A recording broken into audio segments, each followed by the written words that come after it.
I'm Carrie Brett, and this is Shot at Love. Today's topic is a breath of fresh air, why spring is the best time to start a relationship. With the arrival of spring just around the corner, people are excited to embrace this season of new beginnings.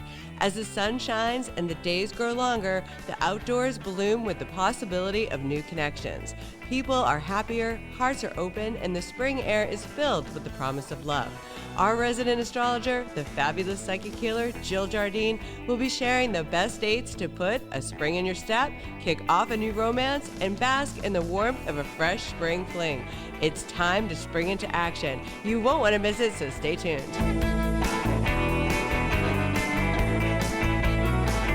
Jill Jardine is a therapist, professional astrologer, and spiritual advisor.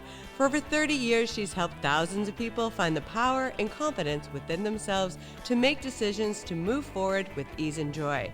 If you feel stuck and unfulfilled, it could be caused by your subconscious, limiting beliefs, or past life agreements. Today, Jill will share how easy it is to tap into your higher self and live your best life. In this week's episode, Jill will share her astrology update for the spring of 2023 and give us a breakdown of March, April, May, and June for dating. So without further ado, welcome Jill Jardine. Thank you, Carrie Brett. So glad to be back on Shot at Love. So happy to have you. We definitely need the astrologer in the house. People are feeling kind of lonely. February and January you predicted would be kind of slow-going months that were a bit uninspiring, and that has been proven to be true. But that's in the past. And March, you're saying, is all systems go, and this is what we've been waiting for. Right. We are in dating March madness because all planets are traveling direct until April 21st. There's no retrograde planets. So there's no excuse to wait. And March is a huge month astrologically because there's some changing of the guard with the planets. March 7th, Saturn leaves Aquarius and goes into the sign Pisces, which signifies a whole new 3-year cycle. And Pisces is the higher vibration of love. So, spiritual love, finding that soulmate, that partner you're destined to be with. Saturn and Pisces for the next 3 years is going to help you out with that. So that's a big paradigm shift. There's so much going on in our culture that's going to change in the next 3 years. And then on the 23rd of March, 2023, we have a huge paradigm shift as the outer planet Pluto goes into the sign Aquarius. It leaves Capricorn. And that's all about connection and connectivity and new paradigms. Pluto will step its foot in through June, from March to June, go back into Capricorn, wrap up old business, and then for almost 20 years will be in Aquarius. Exciting times to be on the planet. That's amazing. So for the first time, Saturn transits into Pisces. And how long has that been? Yeah, it hasn't been there for 28 to 30 years. So the last time it was there was part of 1993 through 1996. So people who are that age, by the way, too, they're having their Saturn return. So that group is between 28 and 30 years old. And so that's a whole new beginning for them to end relationships, begin anew. The other group that is having their second Saturn return are those who are turning 58 to 60 years old. So people born from 1964 to 1967. Great time for both of these groups to reevaluate your relationship life, maybe end one or start something new, because Saturn in astrology is all about structure. So we're all going to be restructuring our life. However, the sign Pisces is more of a formless or spiritual sign. So this is why it's interesting, because we're trying to bring form to the formless. So I'd like to let people know it's a manifestation time. You can manifest your reality, bring it down from the higher dimensions and earth it. Ground it, bring it down to earth. All those things you've been waiting for, less obstacles, bring it to earth, especially around the heart and the love life. Okay, so when does Pluto enter Aquarius? March 23rd. Pluto goes into Aquarius until June 11th. So literally a dip the foot into the sign of the water bearer and feel the new energy. Then it's going to go back into Capricorn, unfinished business, retrogrades back. We'll then start this almost 20-year cycle in Aquarius starting in January 2024. So our society, our culture, everything is going to change. And the keynote of Aquarius is the connection. We are all one. Group consciousness, the time of the individual greed-oriented reality. It's going to be we're all in this together. We're on the planet together. And so for dating, it's going to make for people having connections where it's like, yep, this person is just like me, or nope, this one's not on my wavelength. There's going to be a really fast determination if somebody is your tribe and your vibe. So people who are attached strongly to ego or possessions are going to have a hard time. Yeah, that's true. In fact, traditionally, actually, there's a lot about having Pluto transit Aquarius. The time of the old boys club is going away. Bye-bye Putin. Bye-bye Biden. Bye-bye Xi. Bye-bye no world for old men. Traditionally, historically, when this changes happen, which only happens every 240 years, women come into power. The last time we had Pluto in Aquarius was 1777 through 1798, those 21 years. And I mean, America was born, the Constitution was written, Australia was founded as a nation. There was equality. Women were coming into situations where they could have more power, especially in the United States. But if we go back 240 years before, we're getting into 1533 for 20 years. That's when Queen Elizabeth I took over as queen in England from the old boys club when her father, Henry VIII, died. So there's a woman, there's an actual historical astrologer who's gone and traced back all the 240 years when Pluto goes into Aquarius and how there's usually a regime shift and women get their power back. That's so interesting. So this big paradigm shift, you can get your power back, women can get their power back. What does this mean for someone looking for love? Do we throw away the old ways that we do things or approach dating in a new way?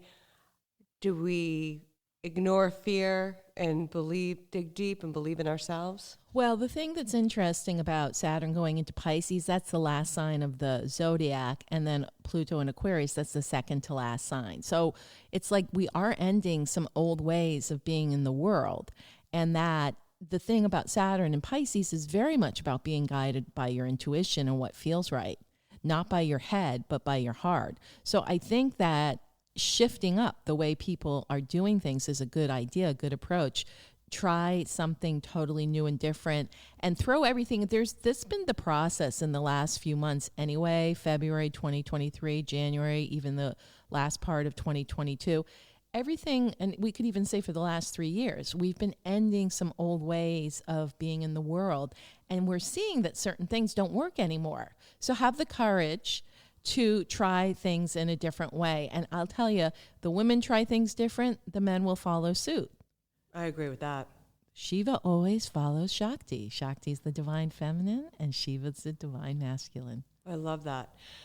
There was a full moon in the beginning of March. Why was that a big day? That was the first time. Well, that was the first time that Saturn went into Pisces for 28 years. But we also have this full moon in the sky in the beginning of March. But the bigger news was that Venus and Jupiter have been together in Aries. This is a sign of new beginnings. Again, we got to try things different. So we have the outer planets in the last signs, but then the two benefics, or the two good planets in astrology, were basically harmonized together in the sky for about a week or so here in early March, coming into this conjunction at the time of the full moon.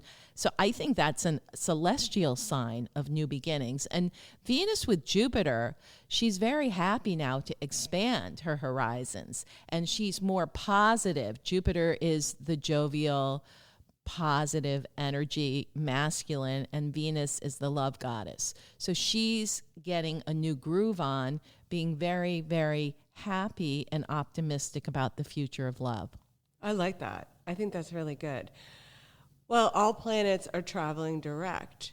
Why is that a good thing for someone who is looking for love? Because when planets go retrograde, especially Mercury retrograde, it's going to mess up the communications. People aren't going to be as available. Other things will pop up that will interfere with people trying to connect. And so we have all planets going direct since late January. So we had a 3-month window, but there was so much other complications with Saturn finishing Aquarius and Pluto Capricorn that the whole new beginning thing couldn't quite launch in February. And so they go direct until April 21st when Mercury goes retrograde.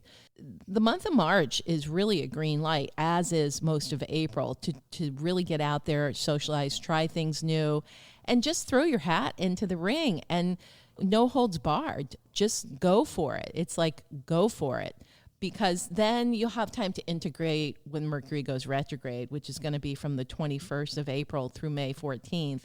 And actually, weirdly enough, during the Mercury retrograde cycle this spring, we also have an eclipse on April 20th, which is a solar eclipse in the late degrees of Aries. And then we have a full moon lunar eclipse with the sun in Taurus and moon in Scorpio on May 5th. There may be a natural slowdown. So get the momentum moving in March and then integrate when we're in the retrograde cycle of Mercury and the eclipse cycle, because that's when people can really make some decisions or feel out the energy. What you told me about Pluto entering Aquarius, you've told me this year that I need to network more, that I need to put myself out there more.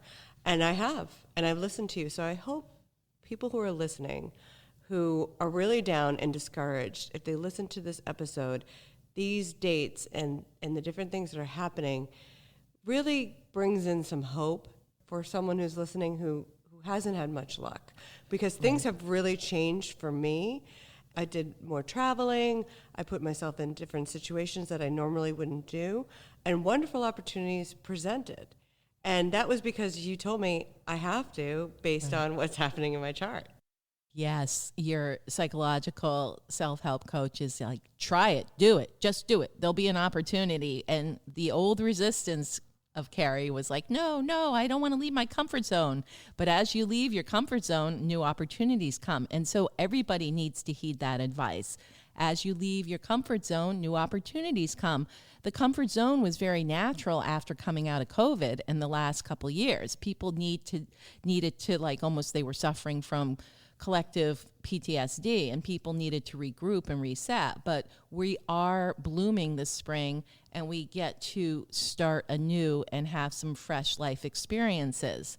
But the other interesting thing about Pluto shifting from Aquarius, we've only known dating apps while Pluto has been in Capricorn, which has been since 2008. There's been no dating apps before 2008, right? So the birth of dating apps have come with the Pluto in Capricorn. That's sort of still an old order or an old paradigm. So as Pluto goes into Aquarius, the sign of connectivity, I think we're going to see a rebirth, a reemergence, and a different way of doing dating and dating apps and dating technologies. I agree. I think there is time for a change, and I think people want the change, and I think it's going to happen. I think things are moving at such a fast pace.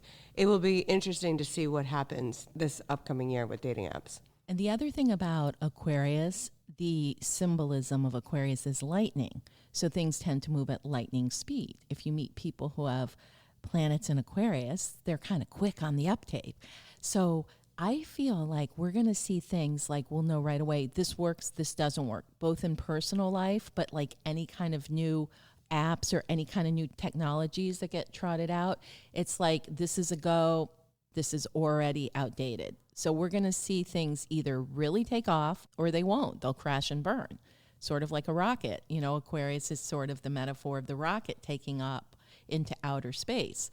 Things are going to either really do well and take, especially around like when you connect with people or you're trying new socialization opportunities or you're trying a new app. And some of the ones that have gotten stagnant have to recreate themselves. So you had mentioned that people are going to feel more confident and more at ease than we've felt for a long time at the end of this month.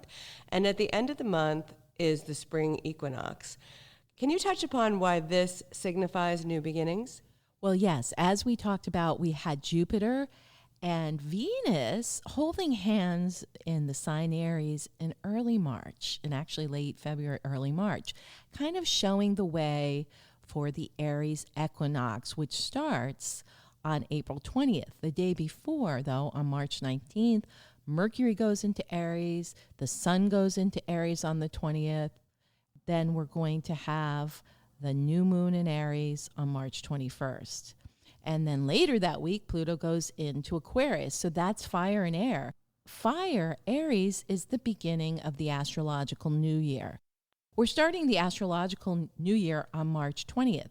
So it is time to start something new. And there's fire. The other thing that I want people to know about that time period at the last 2 weeks of March is that whatever we initiate at the spring equinox or at the astrological new year, which comes around the 20th, 21st, 22nd of March. This year it's early. It's on the 20th.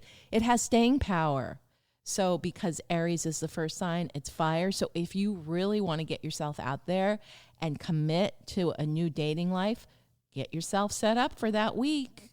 Okay. And the end of March. That's good. I like that. So take advantage of this spring equinox time because it has staying power. Right. That's huge. Yeah. Few people know that piece about astrology. Whatever we initiate at the vernal equinox or at the ingress of the sun into Aries has staying power. The only caveat would be if there is a retrograde happening at that time or an eclipse, but there's not. Also on March 21st, there's a new moon in Aries, so we all get a reset. Yes, that the new moon in Aries is like a breath of fresh air. And think of the element that Aries is connected to. It's fire. Start lighting some fires. Right. Or use a fire emoji when you're talking to a new guy on a dating app. There you go. Embrace the fire. I love that. How great would it be to find the love of your life? The man of your dreams. Do you believe online dating would work if you had the right tools to be successful? Well, I have exciting news. I've created your Best Shot at Love Masterclass. I cannot wait to share with you what's worked for me in my life and for many of my clients that have helped over the years. If you enroll in this class, you have a winning mindset and believe in getting help before you start something new. If you're ready to see changes in your dating life and want to take action, check out my free webinar at shotatlove.co. If you decide you're going to choose another path, that you're worth it, and you're willing to enroll in the masterclass, you can also register at shotatlove.co. I designed this masterclass specifically for you to be successful. Please know that everything you're going to learn in these 9 modules and 6 coaching calls has been carefully curated for you so you can gain the success you truly want. I will be there for you the whole time. In the meantime, I wish you all the success, and I can't wait to hear about your story of finding love. I'm Carrie Brett, and I will be your mentor and friend through this incredible journey. Also, things are still a little bit in flux, so it's good to have no attachment to outcomes when dating. But I would say you're better off trying, going out on that date, than doing nothing. Right. I mean, the weather is getting nicer here in the northern hemisphere. We've got that extra hour of daylight. Get going because, again, you're seeding things. That's what spring is all about. It's seeding these new intentions and new activities and new patterns for the next 6 months or so. Right. So really take advantage of this time before you get into a pattern that might not be the best for you. I'll tell you, I really have been pushing myself out of my comfort zone begrudgingly, and it has paid off. So your advice is become a mover and shaker. Take an innovative approach to life. We all need to shake it up. We all need to operate differently. It's a new paradigm. Right. And so we get to test things out here between March and June with the transit of Pluto into Aquarius. And again, you don't have to commit. It's like, okay, give me a little taste of what the new energy is going to be for 20 years starting in 2024. And then you can rework things in those months when Pluto goes back into Capricorn. Pluto is a psychological planet. Yeah, it's an outer planet, so it's going to affect the collective, but it also is a planet of death, of releasing. So it's a good time to release all that no longer serves. And it can be a time of death, like stuff literally goes away, which tends to freak people out, but that's actually a good sign. That means psychologically you're letting go of something that no longer serves. Thus, there's transformation that follows as you start to become this new person, or our society starts to become rebirth. And then that's it, the rebirth, the phoenix rising from the ashes. So choose to be the phoenix rising from the ashes. I like that. And we should take advantage of this eclipse-free time, which normally doesn't happen. Well, the eclipse tends to throw little whammies into the collective because that first eclipse on April 20th is in Aries. There could be some talk of aggression by some countries. There could be something a little bit of a shakeup worldwide. And then May 5th, it's more of a Taurus Scorpio, so it's about the economic.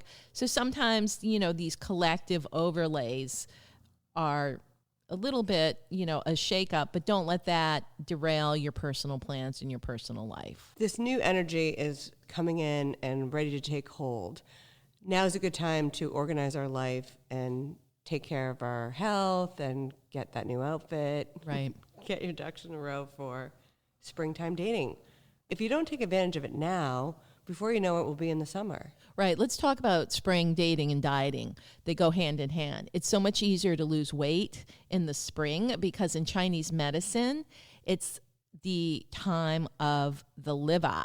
So the liver allows you to detox. So it's a really good time to start new regimes, drink your green drinks. And the weather's getting warmer. In the winter, it's really, in Chinese medicine, it's harder to start diets because it's kidney time. So we're kind of on survival, just trying to keep warm. So it's harder a lot of times in the winter to lose weight. That's why this start a New Year diet tends to go south for a lot of people by February, because if you're in the Northern Hemisphere, it's a different story if you're our friends down in Australia and New Zealand. But spring is the natural time, so that would be the fall for Australia, New Zealand, and down under. But spring here in the Northern Hemisphere, it's much easier to lose weight because your liver wants to help with the detox. But, do it under medical supervision, or if you have done this before, do what works for you. Everybody's different. And depending on different things like blood type and allergies and other health conditions, it's really good to find the thing that works for your metabolism. And it's statistically proven that during the spring, people want to get outside. They want to be more active outside. They're in better moods. The sunshine, they're lifted from the vitamin D. Right, the vitamin D, baby. I think people are more apt to go out and have those drinks with guys or do things that they wouldn't do in the dead of winter. Yeah, the extra sunlight goes a long way. Totally. To giving you those extra hours in the day to get out there and socialize. So use this time to be active. Maybe join a club that you could do something like pickleball and you'd meet somebody there.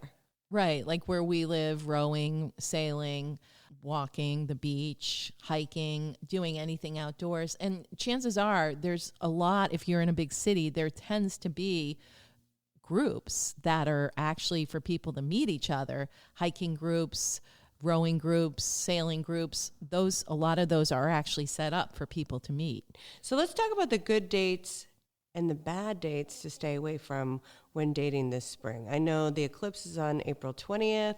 Yeah, I mean, we kind of covered the good dates for March. March, probably it's like get your ducks in order and get ready to launch on the equinox on the 20th. And those 2 last weeks in March should be really exciting. And we've got Pluto going in on the 23rd.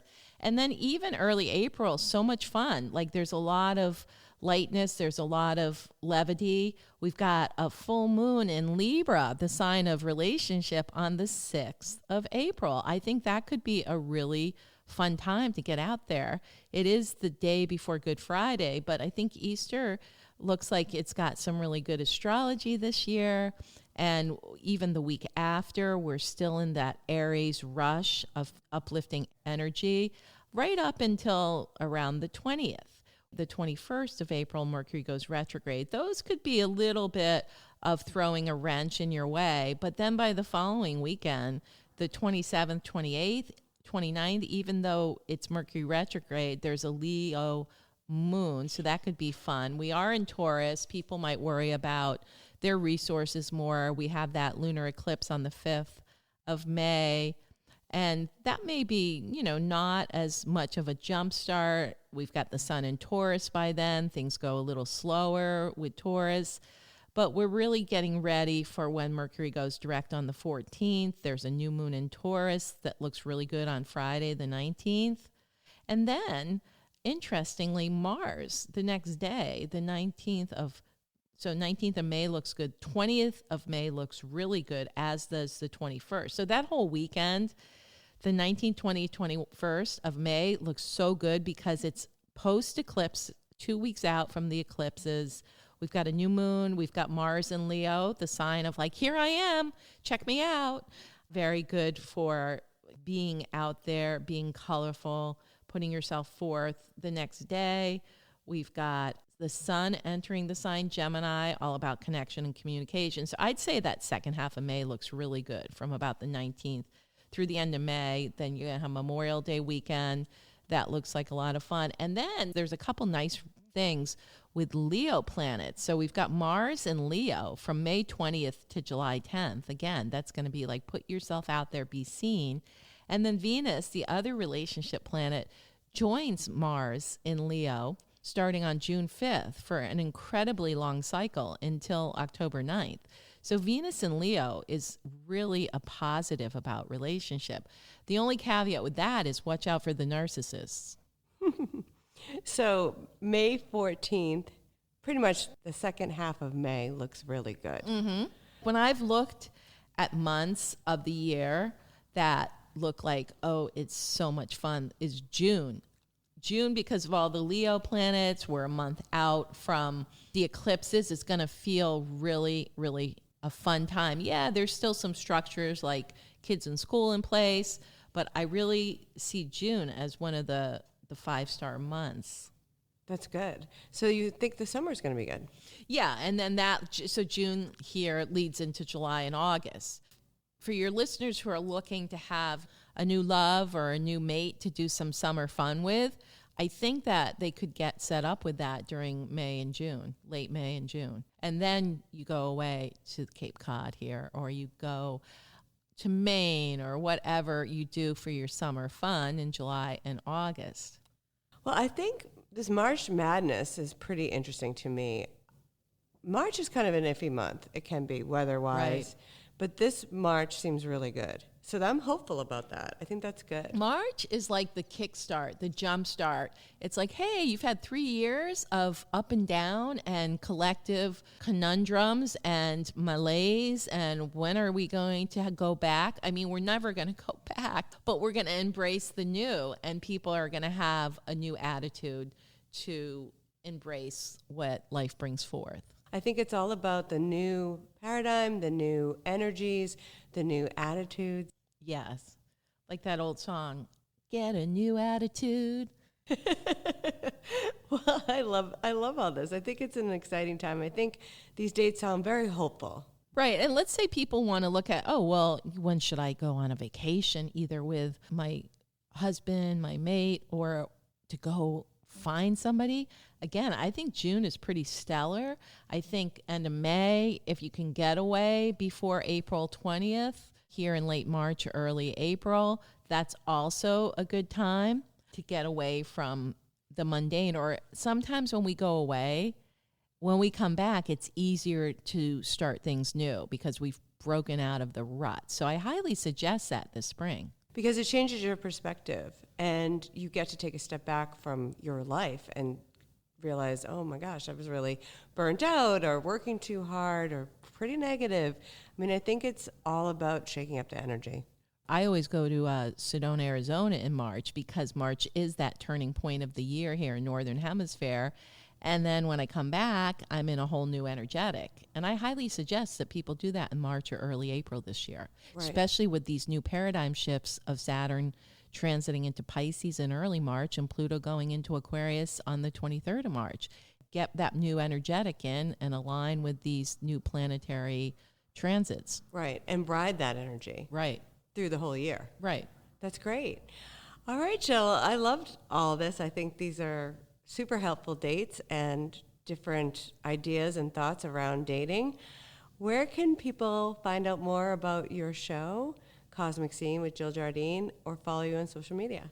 Thanks, Carrie, for the opportunity of being on Shout At Love. Your listeners can find me on my podcast, Cosmic Scene with Jill Jardine, on all major podcast platforms.